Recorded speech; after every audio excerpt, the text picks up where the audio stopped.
Today we're here on the Norwalk River. It's a good day, just about 32, 33 degrees out.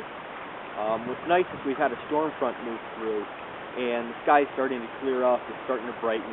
It's about noon right now. During the winter, what you're looking for, fish aren't actively feeding, or they're not feeding as actively, I should say.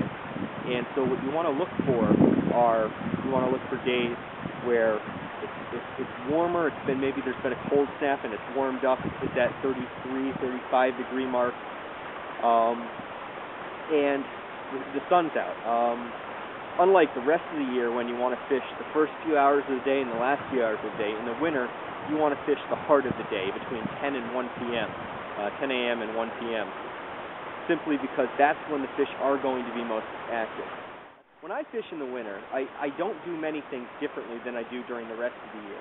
I'm primarily fishing two nymphs, usually two bead heads, about 1.5 to 2 feet apart. I'm fishing between a 7 and a 10-foot leader. But what I do is I change my tactics slightly to account for the fact that the fish aren't going to be actively and aggressively chasing flies.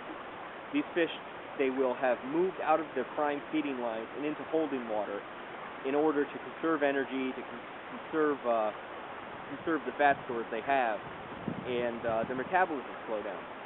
So when I approach a pool, I won't be looking for where I think the fish would have held.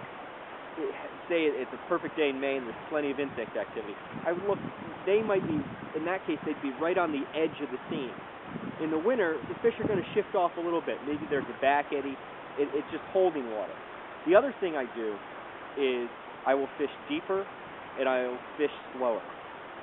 By deeper, I mean, today, for example, I'm going out there, I'm going to be using, instead of 2 bead head flies, I'm actually using a 3rd fly just at the end of my leader, where the leader attaches to the tippet, that has a tungsten head. It's designed to get the flies down deep, get the whole set down as deep as possible, as quickly as possible. The fish are going to be resting right on the bottom.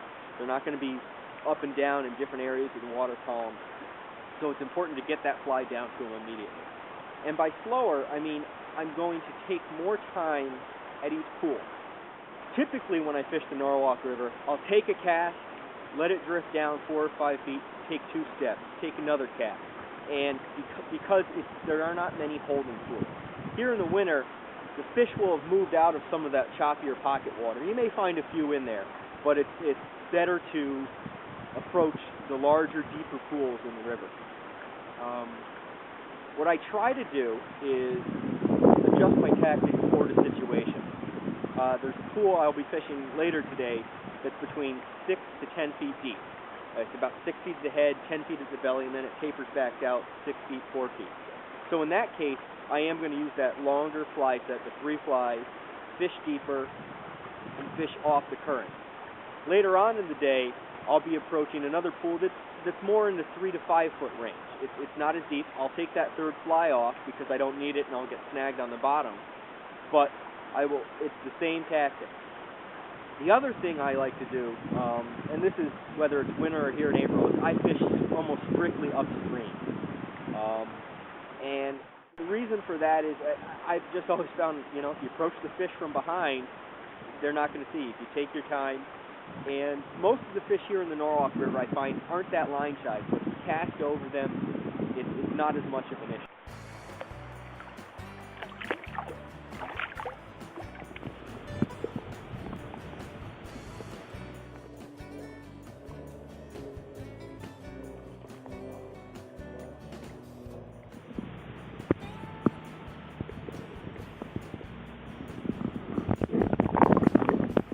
So let's take a look at my rig here. I'm using just a simple Orvis CFO reel.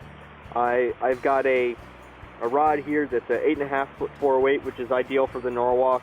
I usually will even go down to a 7 foot 4-weight, and just because there's so many brushy, tight conditions that it's much easier to cast with a shorter rod.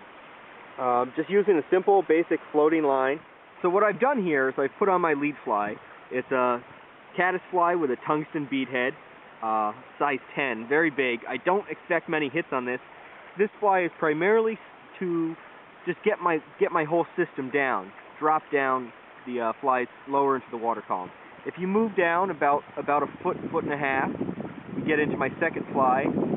This is a basic Prince nymph, and what I've done actually is what they call the fly formerly known as Prince. It's got flashy wings. I find in the winter a little bit of flash will help. That's again, it's another large fly, probably a size 10 or size 12, and it's also, I don't expect many hits on that fly. It's to help get it down, but fish will take this fly. If you move another 12 inches down on my rig, I've got another fly. That's my smallest of all. That's probably a size 14. Again, it's another, today it just happens to be another Prince nymph, fly formerly known as Prince. Nice and bright, and that's the fly I've been catching most of the fish on today. It could also be a caddisfly, it could be a pheasant tail nymph. It doesn't seem to matter as much as it's that last fly, the little lighter weight, smaller beat head, so it seems to not sink as fast, and it's got that swing that the fish seem to like.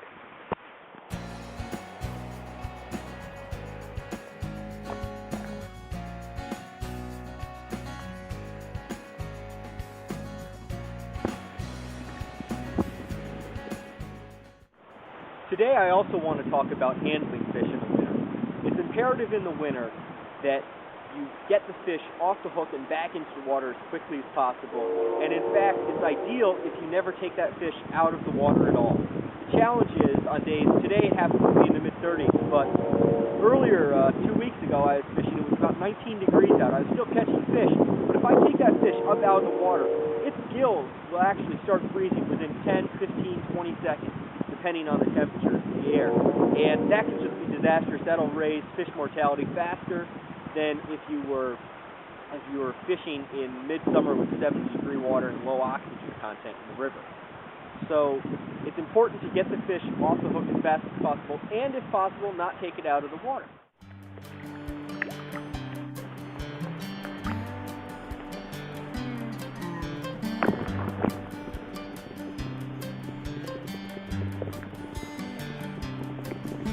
The other thing I would suggest when fishing in the winter is to not try to make it the same length of an outing you would during the summer. It's cold, it's miserable. A lot of times your hands are going to be in and out of the water, and it's just not a comfortable way to fish. And you're out here to enjoy yourself more than anything.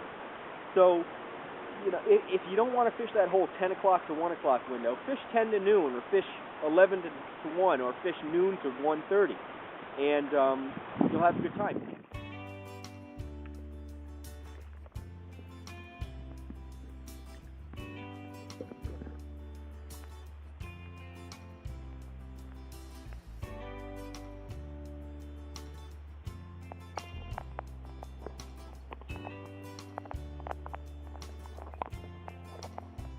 The best way to have productive outings in the winter is to put in your time on the water. I mean, it's the same any time of the year, but particularly so in the winter. There are going to be long stretches of the river that aren't holding fish, just because during the spring they may be excellent feeding lies, but during the winter there's not much insect activity, so the fish have to burn too much energy to stay in those spots, so they're not going to stick around. So what you want to do is, earlier in the winter, go and locate, find where the fish have staged. The fish are going to move. They're going to find deeper pools. They're going to find back eddies.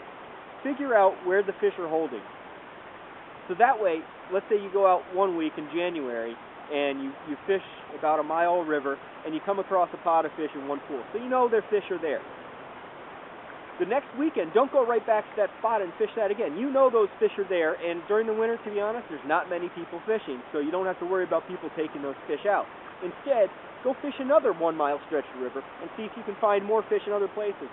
That way, later in February, when it starts to warm up, the fish may even get a little more active if you have a really nice day in February. You have a lot of options, and you can bounce from those pools where you know the majority of the fish are holding. So that's an ideal way to fish the winter, is break the river into sections, find the fish in each of those sections, and that way, when you do go out, you can maximize your time on the water so that you're not only cold and miserable, but skunked. That way, you may just be cold and miserable, but catching fish, so the miserable part goes away. Anyway, so that's it for now. We're going to go fishing, have a good time, and see what we can catch. Best of luck to you.